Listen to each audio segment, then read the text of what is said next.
అయినా బ్యాలెట్ అయినా గెలుపు కూటమిదే. 9 నెలల్లో అధికారంలోకి రావటమైనా 9 నెలల్లో సంక్షేమ అభివృద్ధి చేసి చూపించినా అది ఒక్క తెలుగుదేశం పార్టీ వల్లనే సాధ్యం.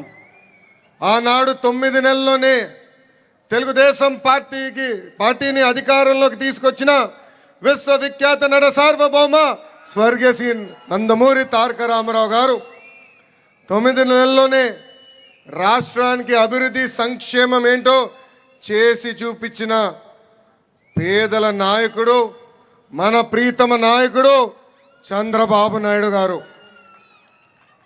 వేదికమైనున్న పెద్దలందరికీ పేరు పేరున నా హృదయపూర్వక నమస్కారాలు నేను తెలుపుకుంటున్నాను. ఈ విజయం ఒక చరిత్ర. పార్టీ ఆవిర్భావం తర్వాత మొదటిసారి 5 గ్రాడ్యుయేట్ ఎమ్మెల్సీలు గాను 5 గ్రాడ్యుయేట్ ఎమ్మెల్సీలు తెలుగుదేశం పార్టీ కైవసం చేసుకుంది. గౌరవ అధ్యక్షుల వారితో చర్చించినప్పుడు గెలుపు కాదు, భారీ మెజార్టీతో గెలిస్తేనే ఇది ఒక గెలుపు అని ఆనాడు చెప్తాం జరిగింది. ఈరోజు ఇక్కడి నుంచి నేను చెప్తున్నా, గుంటూరు కృష్ణ గ్రాడ్యుయేట్ ఎమ్మెల్సీగా 82,000 మెజార్టీతో గెలిచారు మన ఆలపాటి రాజేంద్ర ప్రసాద్ గారు. ఈస్ట్ వెస్ట్ గోదావరి గ్రాడ్యుయేట్ ఎమ్మెల్సీగా 77,500 ఓట్ల భారీ మెజార్టీతో గెలిచారు మన రాజశేఖర్ గారు. ఈరోజు నేను గర్వంగా చెప్తున్నా, కౌన్సిల్లో పులుల్లాగా మన ఎమ్మెల్సీలు పనిచేస్తున్నారు. ఇంకొక 2 నాయకులు ఈరోజు కౌన్సిల్కి రాబోతాం. నిజంగానే చాలా చాలా ఆనందంగా ఉంది. ఇంత విజయాన్ని అందించిన గ్రాడ్యుయేట్లకి, గెలుపు కోసం పనిచేసిన గౌరవ శాసనసభ్యులు, మంత్రివర్యులు, జోనల్ కోఆర్డినేటర్లు, ప్రత్యేకంగా నాకు ప్రాణ సమానమైన కార్యకర్తలకి పేరు పేరున నా హృదయపూర్వక ధన్యవాదాలు తెలుపుకుంటున్నా. ప్రజలు కొట్టిన దెబ్బకి పులివెందుల ఎమ్మెల్యే ఇంకా కోలుకోలేదబ్బా. ఆయన కొత్త పేరు పెట్టిన వన్ డే ఎమ్మెల్యే. ఏంటది? ఒకరోజు ఎమ్మెల్యే. ఒకరోజు ఎమ్మెల్యే అసెంబ్లీకి కరెక్ట్గా ఒకరోజు వచ్చి వెళ్ళిపోతాడబ్బా. ప్రజలు ఆయనకి ప్రతిపక్ష హోదా ఇవ్వలేదని తెలిసినా అసెంబ్లీకి వచ్చి ఒక్కరోజు నాకు ప్రతిపక్ష హోదా ఇవ్వండి అని చెప్పి వెళ్ళిపోతాడు. ఎక్కడికి వెళ్తాడు? బెంగళూరుకి పారిపోతాడు. అందుకే ఆయన తెలుసు, గ్రాడ్యుయేట్ ఎమ్మెల్సీలో క్యాండిడేట్ పెడితే డిపాజిట్ రాదని. అందుకే క్యాండిడేట్ పెట్టే దమ్ము ధైర్యం లేకుండా ఈరోజు ఆ పార్టీ వెనక్కి వెళ్ళిపోయింది. 2023 ఎన్నికల్లో జరిగిన గ్రాడ్యుయేట్ ఎన్నికల్లో మనం విజయం ఎట్లా సాధించామో మీ అందరికి తెలిసిందే. అప్పుడు గ్రాడ్యుయేట్ ఎన్నికల్లో ఏకంగా ఒక గేమ్ చేంజర్గా మారింది. ఆ ఎన్నికలతో రాష్ట్ర రాజకీయ పరిస్థితులు కూడా మారిపోయినాయి. పార్టీ ఆవిర్భావం తర్వాత మొదటిసారి 8 నెలలు ముందుగానే క్యాండిడేట్లు మనం ప్రకటించుకున్నాం. ఒక వెస్ట్ రాయలసీమ గ్రాడ్యుయేట్ ఎమ్మెల్సీగా రామ్ గోపాల్ రెడ్డి గారు ఏమి, ఈస్ట్ రాయలసీమ గ్రాడ్యుయేట్ ఎమ్మెల్సీగా ఒక కంచర్ల శ్రీకాంత్ గారు ఏమి, ఉత్తరాంధ్ర గ్రాడ్యుయేట్ ఎమ్మెల్సీగా చిరంజీవి గారేమి ఆ రోజు ఒక ఘన విజయం సాధించారు. ఆ ఎన్నికల దెబ్బకే వైకాపా దిమ్మ ఆనాడే తిరిగింది. ఆ రోజు నుంచే సీన్ రివర్స్ అయింది. కట్ చేసి ముందుకు చూస్తే 164 సీట్లతో ప్రజాప్రభుత్వం ఆంధ్ర రాష్ట్రంలో ఏర్పడింది. ఒక పక్కన మోడీ గారు మేనియా, ఇంకో పక్కన బాబు గారు బ్రాండు, ఇంకో పక్కన నాకు అన్న సమానమైన పవన్ అన్న పవర్ దెబ్బకి వైకాపా దిమ్మ తిరిగింది, దుకాణం బంద్ అయింది.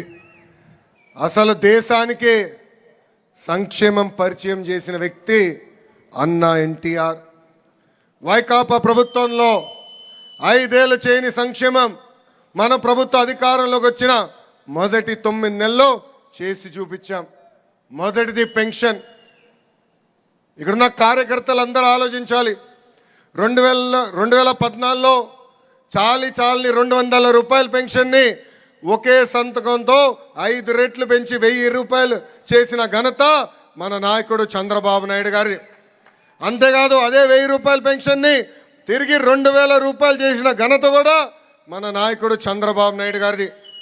ఈరోజు మన ప్రభుత్వ అధికారంలోకి వచ్చిన మొదటి నెలలోనే 3000 రూపాయల పెన్షన్ని 4000 రూపాయలు చేసిన ఘనత కూడా మన నాయకుడు చంద్రబాబు నాయుడు గారిది. అంతేకాదు దివ్యాంగులకి 3000 రూపాయల పెన్షన్ గతంలో వస్తే ఒకే ఒక సంతకంతో 6000 రూపాయలు చేశారు. ఇంకా ఏకంగా బెడ్కి పరిమితమైన ఇబ్బంది పడుతున్న వాళ్ళకి ప్రతి నెల మన ప్రభుత్వం 15,000 రూపాయలు ఈరోజు పెన్షన్ ఇస్తాం జరుగుతుంది. అంతేకాదు 198 అన్న క్యాంటీన్ తిరిగి ప్రారంభించాం. దీపం పథకం ద్వారా ఇప్పటికీ 1 కోటి కుటుంబాలకి ఈ స్కీమ్ వర్తించింది. వచ్చే మే మాసంలో తల్లికి వందనం కింద ఎంతమంది బిడ్డలున్నా చదువుకుంటున్న బిడ్డలకి 15,000 రూపాయలు మన ప్రభుత్వం అందజేయబోతుంది. అంతేకాదు మే మాసంలో అన్నదాత సుఖీభవ కింద రైతులకు కూడా డబ్బులు అందజేసే బాధ్యత మన ప్రభుత్వం తీసుకోబోతుంది. ఇంకా 20 లక్షల మందికి ఉద్యోగాలు కల్పిస్తామని మేనిఫెస్టోలో భారతదేశ చరిత్రలో ఏ పార్టీ చేయని విధంగా దమ్ము ధైర్యం ఉన్న పార్టీ తెలుగుదేశం పార్టీ మేనిఫెస్టోలో పెట్టింది. ఈ గ్రాడ్యుయేట్ గెలుపు యువతది. ఆంధ్ర రాష్ట్ర యువకులకు నేను చెప్తున్నా, మాకు మీరు బాధ్యత పెంచారు. ఒక పద్ధతి ప్రకారం డిఎస్సి నిర్వహిస్తాం. జాబ్ క్యాలెండర్ కూడా ఒక పద్ధతి ప్రకారం నిర్వహిస్తాం. అంతేకాదు ఈ నెల అంటే మార్చి నెలలోనే 16,347 టీచర్ పోస్ట్ భర్తీ చేసే మెగా డిఎస్సి కూడా మన అనౌన్స్మెంట్ చేసి గతంలోనే చేశాం. ఇప్పుడు ఏకంగా ఆ కార్యక్రమం కూడా అంటే నోటిఫికేషన్ ఇస్తాం. ఇప్పటికే 6,78,000 కోట్ల పెట్టుబడి తీసుకొచ్చాం. ఆ పెట్టుబడుల ద్వారా దాదాపు 4,28,000 మందికి ఉద్యోగాలు కల్పించడానికి అవకాశం రాబోతుంది. ఒక టీసీఎస్ కానీ ఆర్సిలర్ మిత్తల్ కానీ ఎన్టీపీసీ గ్రీన్ కానీ బీపీసీఎల్ కానీ రిలయన్స్ ఇండస్ట్రీ కానీ ఎల్జీ ఎలక్ట్రానిక్స్ కానీ ఇలా అనేక పరిశ్రమలు ఆంధ్ర రాష్ట్రానికి మన ప్రభుత్వం తీసుకొచ్చింది.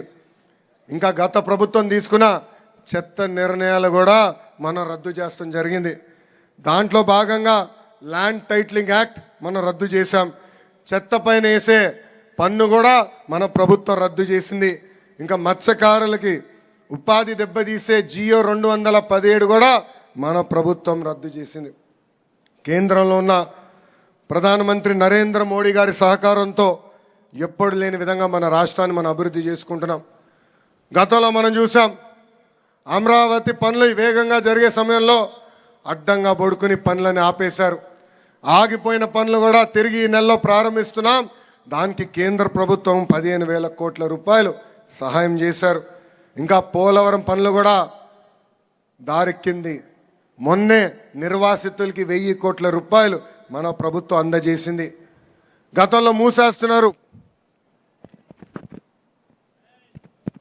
మనోడు నేర్చుకోవాలి.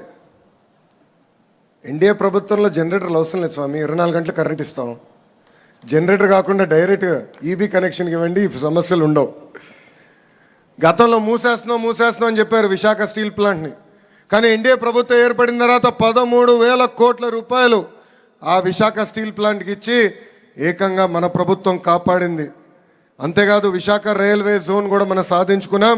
ఆఖరికి రోడ్డు పైన పడిన గుంటలు కూడా పూడ్చిన ఘనత మన ప్రభుత్వం ఉందని సభాముఖం మీ అందరికీ తెలుపుతున్నా.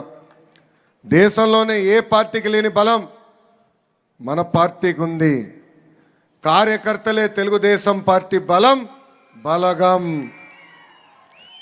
మంచి చేస్తే గుండెల్లో పెట్టుకుని కాపాడుకుంటారు.